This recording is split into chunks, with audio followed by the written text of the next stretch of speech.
Scenes of Nigerians deported from various parts of the world for falsified immigration documents to other sundry offenses. The countries where these crimes are alleged to have been committed appear to have had enough, and have since the turn of the year embarked on a deportation program. Libya is a country that has perhaps the largest number of Nigerian deportees, with close to 1,000. This latest batch of 253 were returned home on the 25th of April. The risk undertaken by these returnees to a country like Libya is not only tedious, but extremely dangerous, with some dying from illness, or in other cases, killed.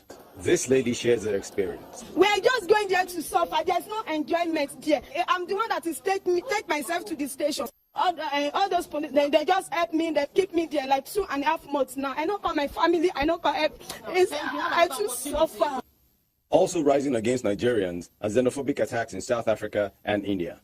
Although there may not be anything much Nigerian authorities can do to help those deported for illegal offenses, it has made its displeasure over the xenophobic attacks known. We are hopeful that our engagement with the South African Parliament and authorities will provide lasting solutions. The end product and what we hope to achieve with that is that it will offer some kind of deterrence.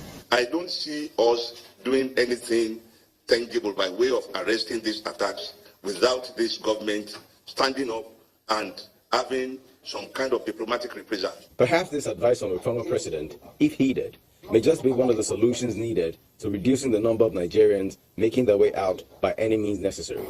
To prepare our country so that those of our youth that think that there's an El Dorado somewhere outside their own country, we need to know that there's no pasture anywhere. Through what appears to be an embarrassing situation is a subtle message that needs to be seriously considered. And that is the need to take all this in good faith, look inwards to develop the nation, and ensure the need to travel for greener pastures becomes unfashionable. After all, if Nigeria is to claim the rights of being the giant of Africa, this might just be the time to show it. Oluwatunibare, Channels Television News. There is a breaking news story that we are tracking for you. Gauteng Police Commissioner, in fact, Tommy Mtobieni, is to address the media regarding this major drug bust. Let's listen in. The drug clandestine laboratory. Do you know who the owner of these houses? Yes, we know who is the owner of these houses, and we are working closely. We have now to link up with the state forfeiture and a link also with the NPA, so that we can be in a position to can deal with these issues precisely. So we know for the fact, and then one will say the owner, it is a problem because one will say whatever rental the person is getting the rent from the proceeds of crime. These people who are arrested, are they South Africans? No, they are not South Africans. And I think as I try to do the crime scene in the regalia for the crime scene, I try just to try and engage with one of the person. You can clearly hear that this particular individual is not a South African.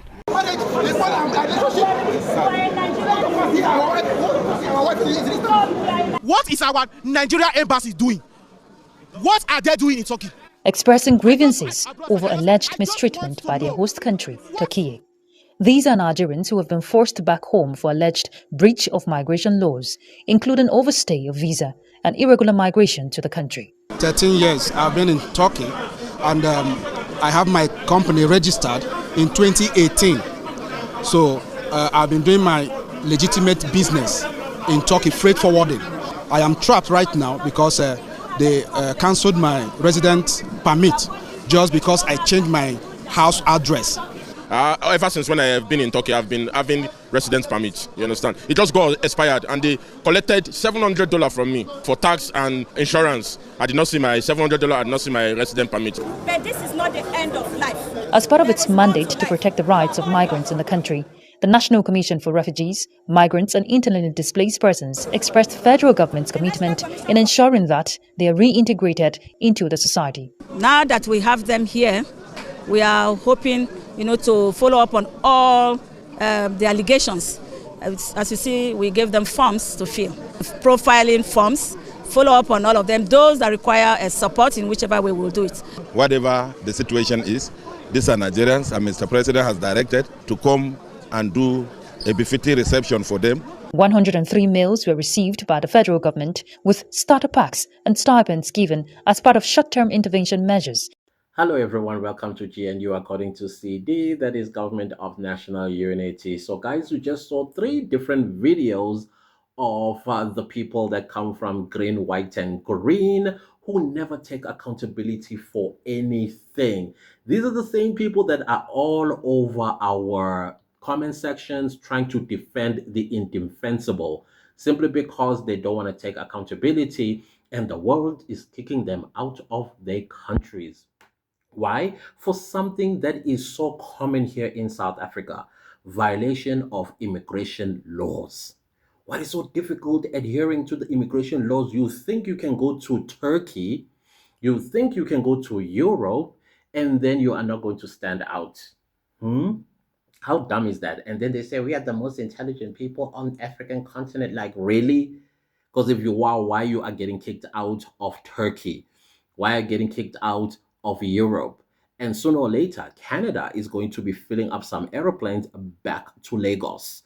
Watch and see this space, because following the law seems to be an issue for these people.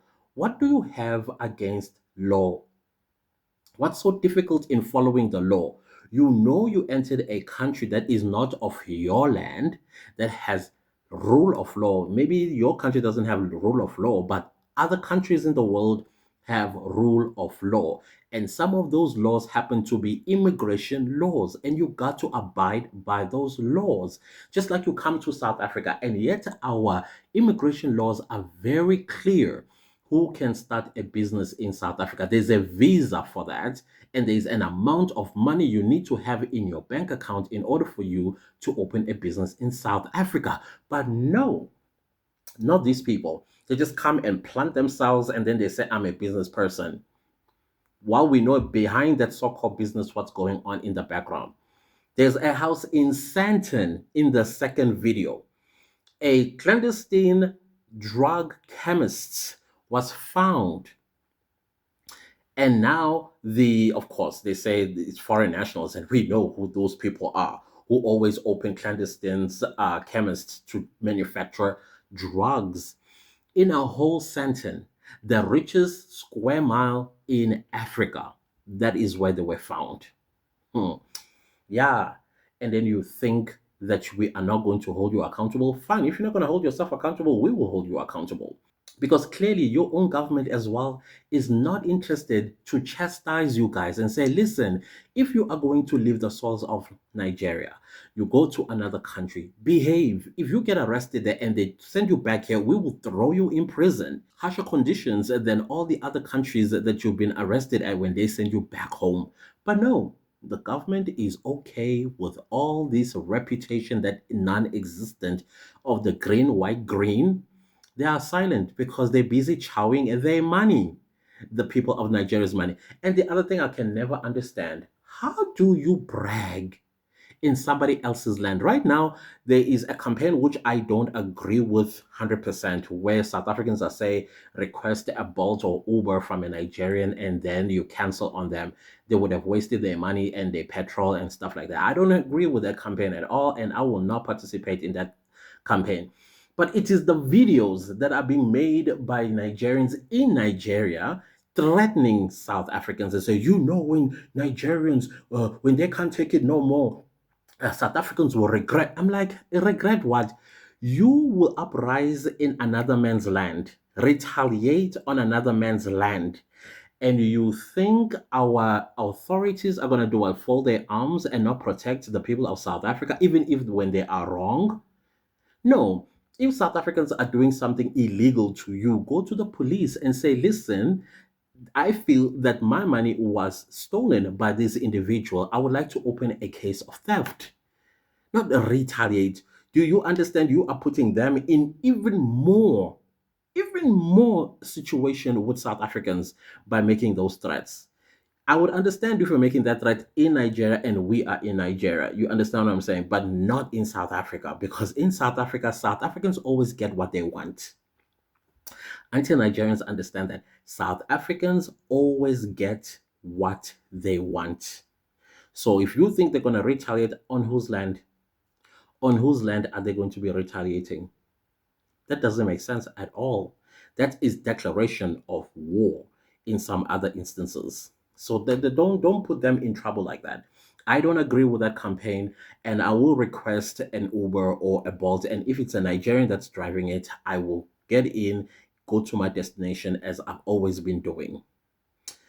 But the ones that I have an issue with, a Esfiso Shabalala. Me, when I enter a Uber or a Bolt and it's a Zulu person, I immediately speak Zulu with them. Now I always get like surprised why the person is not answering me. I'm greeting in Zulu and they don't respond. And then I say something in Zulu, they still don't respond. And I'm like, this is not a Zulu culture. This is not how we do things. We greet, number one, and two, we converse.